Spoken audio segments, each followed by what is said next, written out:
What's up, guys? A lot of people have been wondering about different 808 techniques and asking me what's the different ways you can make them glide and stuff.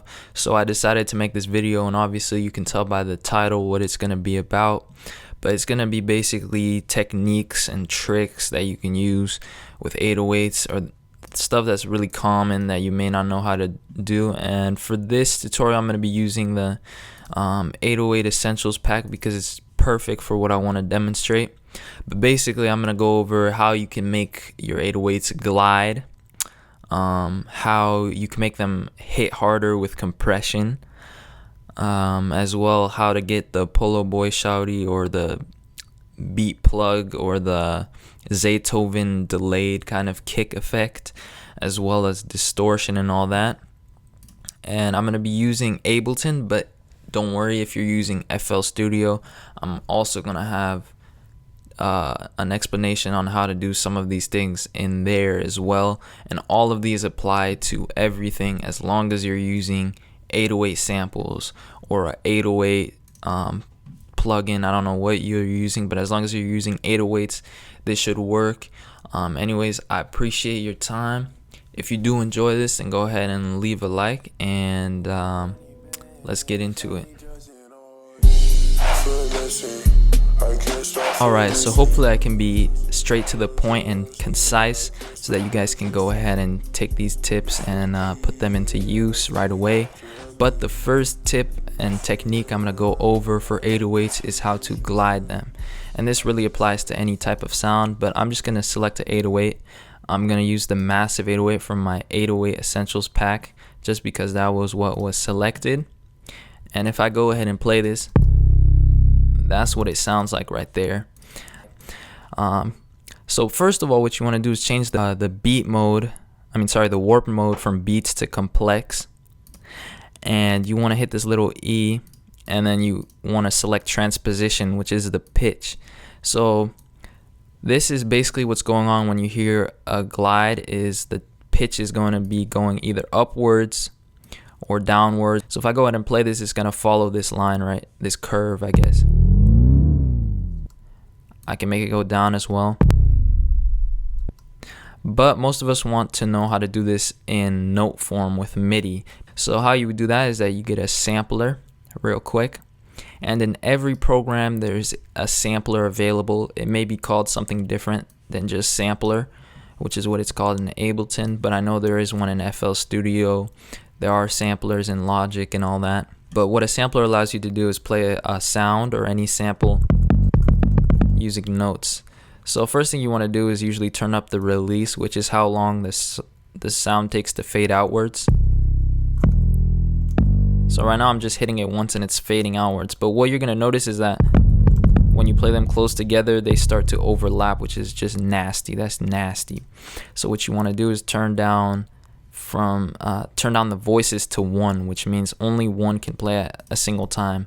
So different samplers are going to have a different way of doing this kind of one voice thing, which is just allows the 808 to cut itself off when a different note is being played. To get glide though, you're going to have to turn on glide mode, which is essentially just letting you glide whenever the notes overlap. In FL Studio specifically, there is a slide note option where you can make the notes turn into slide notes, and it's just going to do this automatically. But in Ableton, you want to go to the pitch section, turn on glide, and then right here you have the glide time. So if I go ahead and play this, as soon as another note overlaps, it's going to glide to that note, and however long we have it set up in the time option. That time option right now is 15 milliseconds, so it's going to take exactly 15 milliseconds to glide from C to F.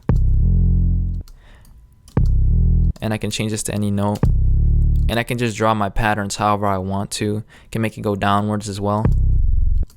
And I can turn up the glide time, which is what I like to do sometimes when I'm doing pitch down effects with 808s. You get a really cool effect. So that's how gliding works.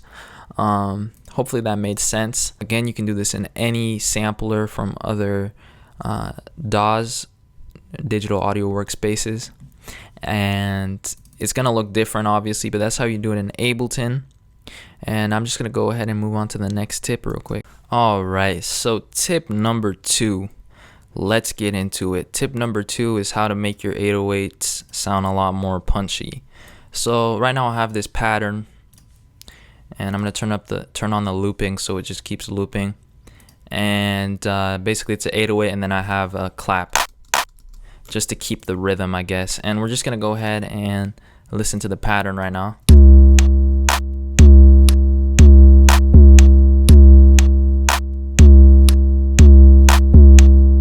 So good sounding 808, except the problem is it's not punchy. So a lot of the time you're gonna be, or I'm sure a lot of you guys are looking for the perfect 808 sample.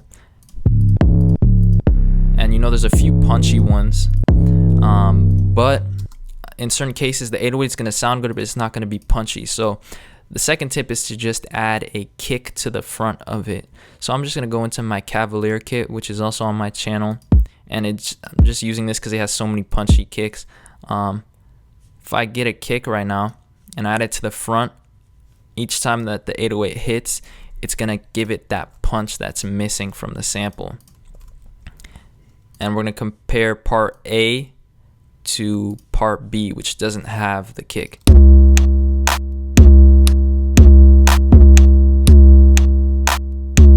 So it really does add that punch. And something else you can do with kicks and layering stuff is you can actually delay the kick to get that Zaytoven or that Polo Boy shouty or that BeatPluggz effect that you hear in a lot of new kind of 2016 trap songs.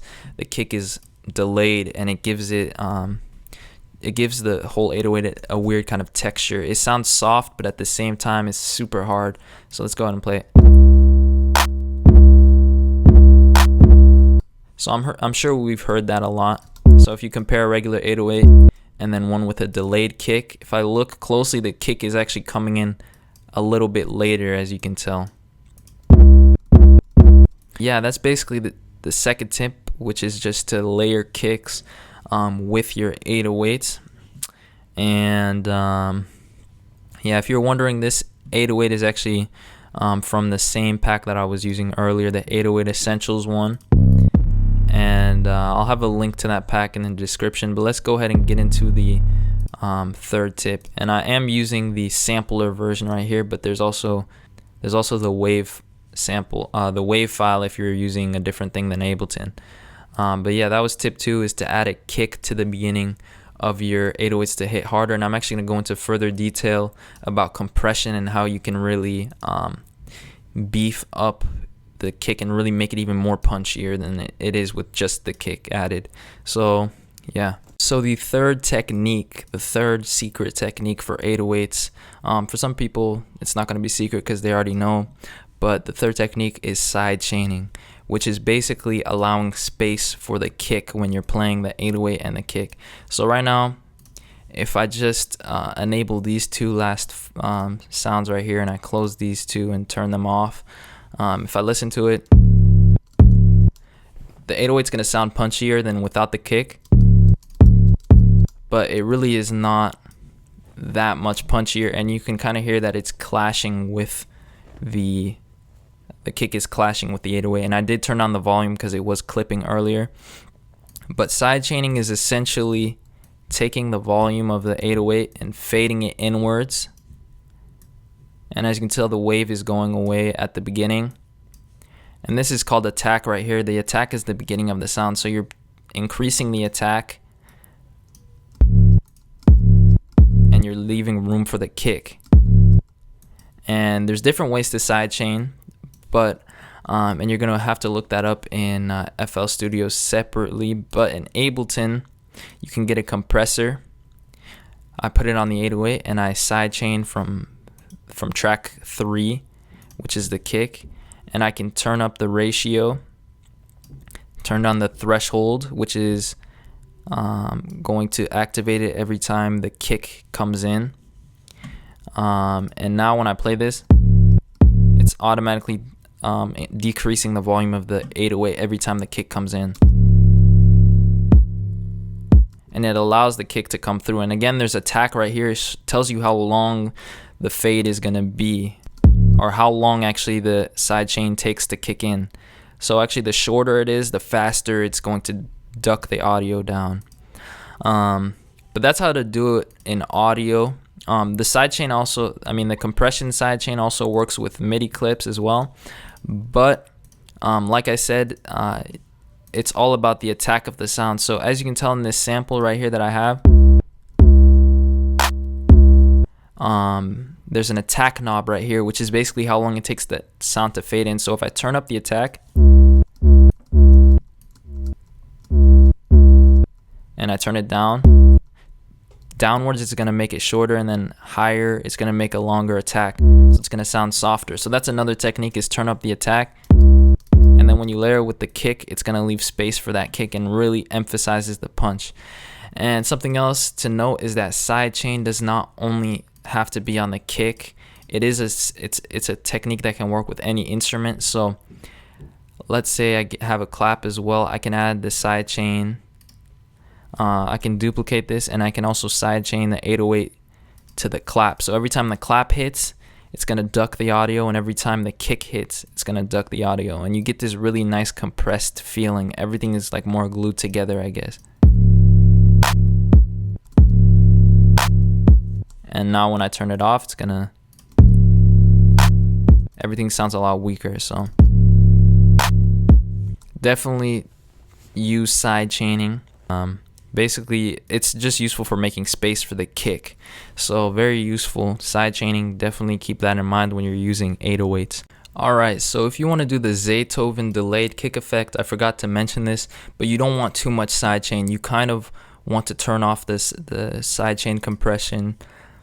Or in FL Studio, you want to turn off whatever settings creates the sidechain, and you want to really let the kick mangle with the 808, and turn down the attack a little bit. So the 808 is gonna fade in, but it's gonna fade into the kick and really mangle it and kind of give it that soft feeling, but then have that interesting hard kind of texture, I guess. And obviously Zaytoven uses a different kick than this, but you can kind of recognize the effect, I guess. The next tip is to use compression. This is tip number 4. And once you have the 808 and it's sidechain to the kick, and you have the attack how you want it to be, we can now hear that the kick is coming through. But what compression is going to do is it's going to emphasize the kick even more. So what I'm going to do is group these two instruments in a group, and then I'm going to apply a compressor to the whole group. And what the compressor is going to go ahead and do is, when I turn down the threshold, it's going to compress the audio from these instruments, which means it's going to pull everything together. And the higher the ratio is, the closer everything is going to be, the flatter the whole thing is going to be. So if I get it to about 4 or so, or just however much I want it to be, however strong I want the effect, that's how strong it's going to flatten the sound.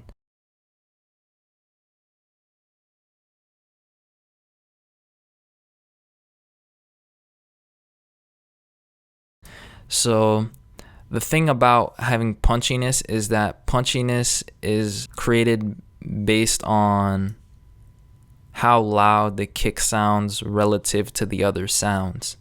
So what a compressor will do is it'll flatten everything, and a compressor has an attack, which is how long it takes for it to be activated.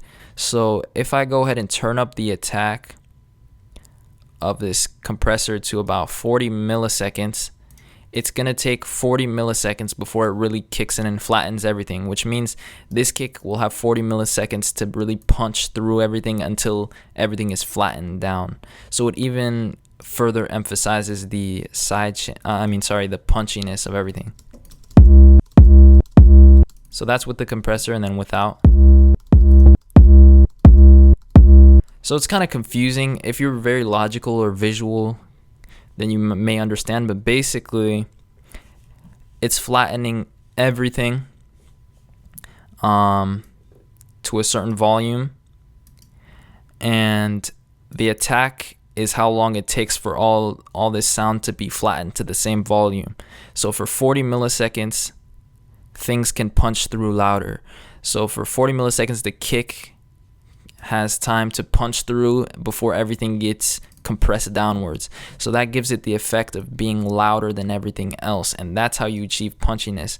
So people usually do this on when they're mastering. So on the master channel, when you're done with the song, you'll add a compressor and let some of the punchier sounds or the snares, the sharper sounds punch through, and everything else will be compressed, and it adds that punchiness. So again, listen to how strong that is. That's really how you achieve punch. It's just super, super strong. And again, I'm clipping, so I apologize for that. But clipping can just be fixed with the limiter.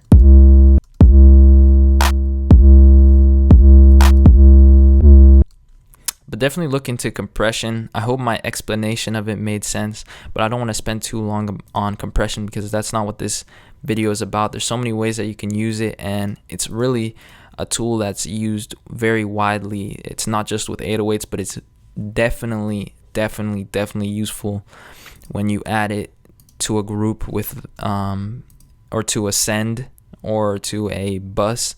You add it to a bus with both a 808 and a kick. You can really emphasize that kick by upping the attack and turning up the compression. All right, so the final tip is about how you can use your 808s is distortion and saturation. And basically, overdrive and saturation, and those are forms of distortion. And let me go ahead and delete this little plugin right here. So if I get an overdrive and I get a saturator and I turn them both off, we can go and listen to the sample right here. I soloed it real quick and turned off all the sidechain. And basically, overdrive is just a way to create a different tone, different texture with your 808. So if you have just a sub or just a few different 808 sounds and you really want to expand and try different sounds, you can use an overdrive to get a different tone and really play with it, and just don't go too crazy with it, obviously.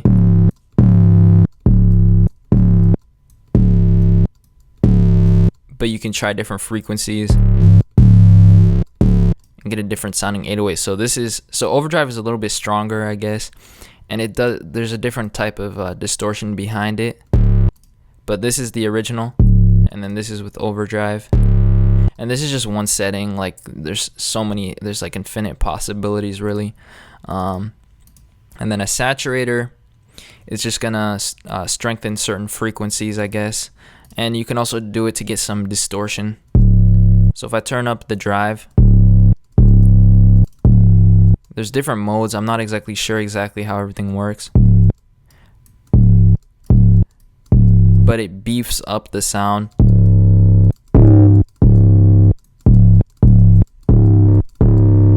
And there's a lot of things you can do. There's different settings. Holy shit.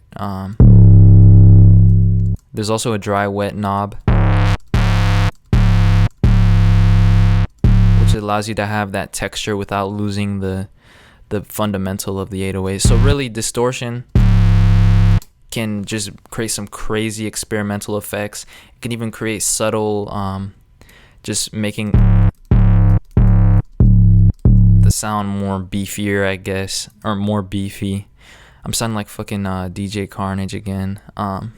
So anyways, that was distortion. That's kind of like the final tip. There's so many things you can do with 808s, but those are kind of the 5 tips I wanted to go over. So hopefully that kind of expanded your tool set or your horizons. And notice how I did everything within Ableton. Everything can be done in those other digital audio workspaces like Logic and FL Studio, as long as they have, overdrive and saturators. I think FL Studios is called Blood Drive or something like that. But yeah, in general, just effects can create really interesting things. I just added a chorus.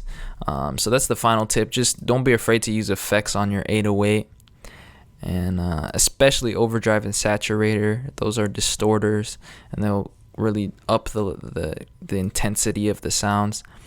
And if you liked the 808 samples I was using, they come from my 808 Essentials pack, my premium version, and there's going to be a link in the description. But it's really just a ton of custom 808s like that you're not going to find anywhere else.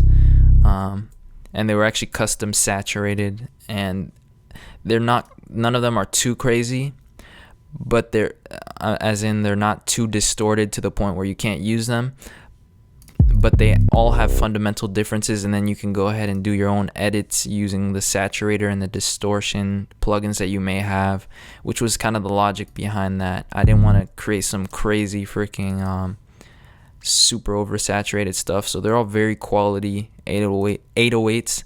And if you do have Ableton, there is the sampler version, and what's cool about it is that usually in a sampler you can only play a sound until it completely fades out. So a sample is only going to be a limited length, but with this 808 pack that I made, you can go ahead and glide for as long as you want to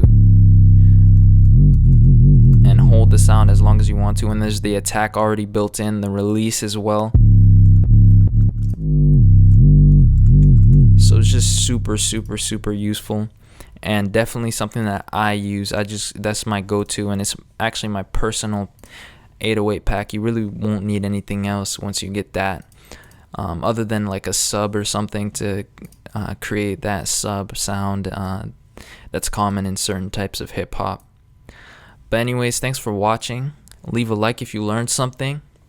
Definitely check out that pack, and I also have the Cavalier kit with those kicks and the snares and stuff. It's very cool. Check out my other videos, and again, I'll see you guys next time with some more content. Next time is going to be a beat making video, so definitely subscribe for that, and you guys can kind of see all these techniques in action.